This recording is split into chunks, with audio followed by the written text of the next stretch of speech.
دیکھیں یہ ایک نیو نارم جو ہے نا وہ سیٹ ہو گیا ہے میرے خیال میں. یہ جو ایران اور امریکہ کا جو تنازع ہے اور میں شروع سے ہی اس چیز کا میرا خیال تھا کہ یہ جو جنگ ہے ٹھیک بہت زیادہ جو ہے نا اس میں ایکسٹریم لیول جو ہے وہ تو نہیں آئے گا, لیکن یہ ہلکی پھلکی جھڑپیں, کبھی ایران نے خلاف ورزی کر دی, کبھی امریکہ نے, تو یہ اس طریقے سے چلتی رہیں گی. اور آہستہ آہستہ جو فیول کی مارکیٹس ہیں وہ اس کا امپیکٹ لینا کم کر دیں گی. لیکن انفارچونیٹلی زیادہ جو ہے نا وہ اس سے متاثر اس وجہ سے بھی ہوتی ہے کہ یہ ڈائریکٹلی جو ہے وہ جنگ پیٹرول سے ہی ریلیٹڈ ہے. اب نئے حرمت سے ظاہر ہے دنیا کا تقریباً 40% ڈائریکٹ اور انڈائریکٹ جو پیٹرول کا یا فیول کا آئل کا ٹریڈ ہوتا ہے. تو ڈیفینیٹلی اگر وہاں پہ کسی بھی قسم کا کوئی بحران پیدا ہوتا ہے تو وہ امیجیٹلی جو امپیکٹ کرتا ہے وہ اس کو آئل کی پرائسز کو. تو یہ نیو نارم سیٹ ہونے کے بعد مجھے لگ رہا ہے کہ جو پرائسز ہیں وہ 70 سے 75 کے درمیان جو ہے نا آن ایوریج اس 2026 کی یا 27 کی بات کی جائے تو اس میں رہیں گی. حالانکہ لاسٹ ایئر کی اگر بات کی جائے تو اس وقت یہ پرائسز $60 تقریباً پچھلے سال رہی ہیں. تو اس مرتبہ جو ہے نا اس میں یہ جو لیول ہے 70 سے 75 تک کا یہی ایکسپیکٹ کیا جا رہا ہے. اور موسٹ آف دی بزنسز یا انویسٹر جو ہیں وہ اسی جو ہے وہ جو فور کاسٹ ہے اس کو لے کے اپنی جو ورکنگز ہیں یا جو ڈیسیجنز ہیں وہ لیتے جا رہے ہیں. تو this is basically a new norm and which is not going to end in near future I guess. اچھا اس میں ایک ظاہر ہے ایک ہر ڈیزاسٹر کے ساتھ ایک اپرچونٹی بھی آتی ہے. دنیا نے کلائمیٹ چینج سے متعلق پیرس ایکارڈ پہ ایگری کیا اور طے کیا کہ 2035 تک کون سے ممالک کیا کام کریں گے, 50 تک کے پلانز ہیں. آپ سمجھتے ہیں کہ یہ نیو نارمل جو ہے, اور جس طرح سے آپ کہہ رہے ہیں کہ آہستہ آہستہ آنے والے دنوں میں شاید یہ مارکیٹ اس طرح کا امپیکٹ نہ لے اس نیو نارمل کا, یہ وہیں ممالک کو پش بھی کریے کہ وہ جو آلٹرنیٹ مینز ہیں ان کی طرف تیزی سے بڑھیں بھی؟ اور آپ سمجھتے ہیں کہ کیا اس ڈائریکشن میں جب ہم جائیں گے تو یہاں کا امپیکٹ بہت کم رہ جائے گا یا کم ہونا شروع ہو جائے گا؟ دیکھیں ایز فار ایز پیٹرول اور آئل از کنسرن تو اس کے اوپر تو انحصار جو ہے نا آہستہ آہستہ کم ہوتا جا رہا ہے.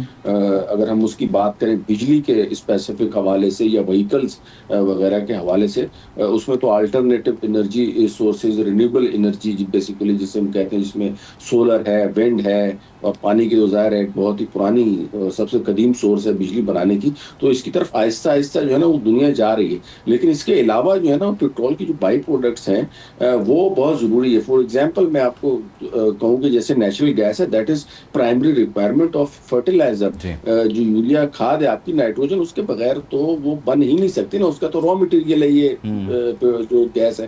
تو this is a petroleum related product اور اسی کے مطلب اس کلاس میں بیسیکلی آتی ہے. اسی طریقے سے there are number of infrastructure جہاں پہ یہ چیزیں as a raw material use ہوتی ہیں. تو آپ کی بات میں وزن ہے, ٹھیک ہے, آنے والے دنوں میں پیٹرول کے اوپر انحصار کم ہو جائے گا تیل کے اوپر, اور اس کو جو ہے نا کر بھی رہی تھی فورکاسٹ 2026 کی جو بات کروں گی. پچھلے 2025 میں آپ دیکھیں پرائسز جو ہے وہ $60 کے اوپر اسی وجہ سے تو آئی تھی کہ انٹرنیشنلی اس کی ڈیمانڈ میں جو وہ کمی واقع ہو رہی تھی. یہ تو اب جنگ کی وجہ سے دوبارہ سے ایک دم ڈبل کے قریب جو ہے نا ہائیک آ گیا اور اب اسٹیبلائزیشن کی طرف آہستہ آہستہ آتی جا رہی ہیں.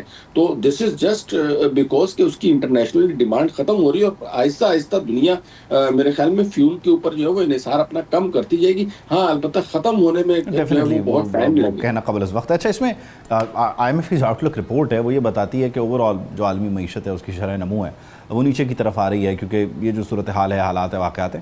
ایک اکانومی جو ہے اس سے متعلق اس نے یہ نہیں کہا, وہ چین کی اکانومی ہے. آپ سمجھتے ہیں کہ چین جو ہے وہ, بلکہ آپ کیا سمجھتے ہیں بنیادی طور پہ کہ چین ایسا کیا کر رہا ہے کہ وہاں وہ نیگیٹو مارکنگ نہیں ہوئی جو کہ پوری دنیا میں ہوئی ہے؟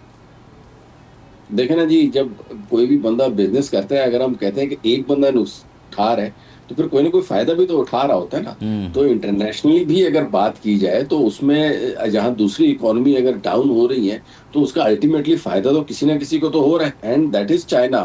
اور آفٹر دس وار, یہ جو ایران اور امریکہ کی وار ہے, اس کے بعد you know the global order جو ہے وہ ایک قسم کا ریسیٹ ہو گیا ہے اور ملٹی پولر ورلڈ ہے. اور اس میں چائنا نے اپنے آپ کو منوایا ہے اور اپنی اور اس کی جو کی جو اسٹرینتھ ہے that is mines and mineral سے ریلیٹڈ اور ریئر ارتھ منرلس کے اوپر اوپر جو اس کی کسٹڈی ہے دیٹ از ویری اسٹرانگ, اور اس کی وجہ سے جو ہے وہ امریکہ تک کو اس نے ہلا دیا, کیونکہ اے آئی اور جو دیگر ٹیکنالوجی سے ریلیٹڈ جو چپس ہیں اس میں سب یہ ریئر ارتھ منرلس ہی یوز ہوتی ہیں. دوسرا, انہوں نے اپنی انرجی کو بہت چیپ اور بہت سستا کر دیا, لیبر انہوں نے بہت سستی کر دی. اور میں نے دیکھا ہے کہ یہ جو اس وقت جو ممالک ترقی کر رہے ہیں یا جو گرو کر رہے ہیں نا, انہوں نے ان دونوں چیزوں کے اوپر بہت کنٹرول حاصل کیا ہوا ہے. اور اس کی مثال ناٹ اونلی چائنا, ہمارا پڑوسی ملک ہے, بنگلہ دیش ہے, انڈیا ہے, ویتنام ہے. اب یہ اسی چیز کے اوپر تو جو ہے نا وہ ہمیں جو ہماری ٹیکسٹائل میں ان سے کمپیریزن ہے, باقی تو کسی چیز میں سچ کوئی کمپیریزن ہے نہیں as far as industry is concern. لیکن وہ لوگ صرف اور صرف یہ چیپ ہونے کی وجہ سے لیبر اینڈ جو پاور سے ریلیٹڈ پرائسز ہیں, اور ظاہر اس میں اس وجہ سے وہ انٹرنیشنل وائٹ ہاؤس کے کچھ فیصلے ایسے رہے کہ جس نے اپنے اتحادیوں کو دور کیا. کینیڈا آپ نے دیکھا کہ کس طرح چین کے ساتھ الائن ہوا ہے, اس طرح یورپ کے دیگر کتنے ممالک جو ہیں وہ چین کی طرف آئے ہیں اور اگلے 5 سال کے لیے تجارتی معاہدے, دیگر ایم او یوز وغیرہ ہوئے ہیں.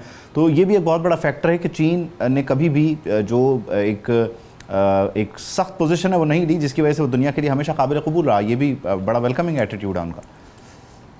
دیکھیں, دنیا جو ہے نا وہ چڑھتے سورج کی پجاری ہے, ٹھیک ہے نا, اور جو بندہ محنت کرے گا, چاہے وہ ملک ہو, ریاست ہو, انسان ہو, بزنس ہو, کچھ بھی ہو, جو بھی محنت کرے گا اس کو اس کا مقام ملے گا. اور چائنا نے مطلب یہ کوئی ویسے ہی اس کو پلیٹ میں رکھ کے کسی نے نہیں دیا. جو اس نے ابھی جو چیزیں اچیو کی ہیں اس کے پیچھے ان کی ایک محنت ہے, ان کی ایک لانگ ٹرم پلاننگ ہے, اور انہوں نے ایز اے نیشن کنٹریبیوٹ کیا ہے. تو اب اس سے ہم یہ کہیں کہ جی یہ ہمیں بھی اس طرح کا ہو جائے, ہمیں بھی ظاہر ہے پھر اسی طریقے سے ڈیفینیٹلی محنت کرنی پڑے گی. تو چائنا نے جو مقام بیسیکلی حاصل کیا ہے اس کو میرے خیال میں اگر دوسرے بھی کوئی اچیو کرنا چاہیں تو اس کے لیے اسی طریقے سے وہ بلو پرنٹ ڈیفینیٹلی موجود ہے. اچھا, اچھا اس میں لاسٹلی چودھری صاحب ذرا یہ ایڈ کیجیے گا کہ ظاہر ہے وہ ہم ایرانی تیل کی طرف دیکھ رہے تھے اور گیس پائپ لائن کو لے کر بھی ہم نے سوچا کہ جی وہ معاملات آنے والے دنوں میں ایم او یو کے تحت چلیں گے, بہتر ہوں گے. لیکن وہ پھر ایک پابندی آ گئی ہے تیل کو لے کے, آل دو یو نیور نو کب وہ ختم ہو جائے دوبارہ. آپ سمجھتے ہیں کہ یہ ہمارے لیے بھی ایران پر تیل کی سپلائی کی پابندی اگر لگتی ہے تو ہمارے لیے بھی یہ بڑا نقصان دہ ہے, کیونکہ ہماری بہت بچت ہوتی ہے ٹائم کی, پیسے کی, دیگر حوالوں سے.